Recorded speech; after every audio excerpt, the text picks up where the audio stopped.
Ô homme de Dieu, nous sommes appelés par Dieu, mais nous entrons dans un combat. Quand tu entres dans le combat, si tu n'es pas fort, un marabout peut te tuer. Il y a des pasteurs qui sont tués par des marabouts, tués par un sorcier.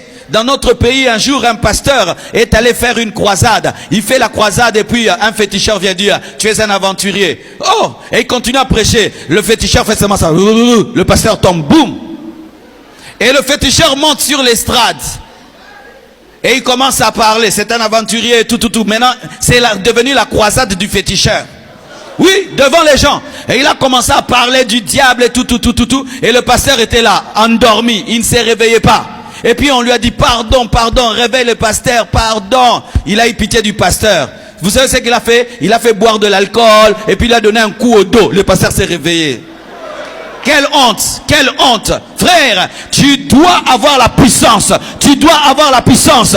Jésus a dit à ses disciples, attendez à Jérusalem jusqu'à ce que vous recevrez. Pourquoi? Vous allez entrer dans un combat. Il y aura des lions, il y aura des ours.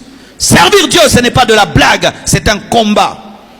L'année passée, non, il y a 2 ans, je suis allé à Hambourg au Sénégal. On m'a invité prêcher et j'ai tenu une croisade là-bas. C'est toujours un coin islamique. Et quand j'ai commencé à prêcher, la puissance de Dieu a commencé à se manifester. Mais un jour, le matin, j'étais en train de prier devant ma chambre, à la fenêtre de ma chambre. Je priais et je regardais l'eau. Et tout d'un coup, je vois quelqu'un vers 7 heures du matin en train de nager. Et puis j'ai dit, waouh, quelqu'un qui nage à 7 heures du matin, je vais un peu voir ça. Et puis, je vois une main qui essaye de sortir. Et puis, c'est comme si la personne avait senti que j'étais là. La personne a plongé. J'ai dit, waouh, quel plongeur. Je vais attendre qu'il puisse sortir de là. Parce que même si tu plonges 30 minutes après ou 20, tu ne peux pas faire l'apnée éternelle. Tu sortiras. Alors, j'attendais voir le plongeur. Mes frères, j'ai attendu 20 minutes. Le plongeur ne sortait pas. 30 minutes, il ne sortait pas. Ah, alors j'ai dit, il y a une noyade. J'ai crié, je suis descendu. J'ai dit, garde, il y a quelqu'un qui s'est noyé. Quelqu'un s'est noyé. Oh, il me dit, non, ici les gens ne nagent pas. Je dis, non, quelqu'un est là, j'ai vu. Parce que quand la personne a plongé, ça fait les oscillations là. J'attendais. Et puis il a dit, non, ici les gens ne nagent pas. C'est réservé pour les bateaux. Les gens nagent de l'autre côté. J'ai dit, non, il y a quelqu'un, moi-même je suis descendu. J'ai commencé à me promener. J'ai dit, peut-être qu'il va ressortir, il est mort et tout ça. Mes frères et sœurs, je commence à me promener autour de l'océan. Et je vois des jeunes garçons. Je leur dis, j'ai vu quelqu'un qui nageait par là, et puis il ne ressort pas. Il a dit, ah, pasteur, oh non, ici nous élevons les sirènes. Et j'étais dans un hôtel qui portait le nom d'une sirène.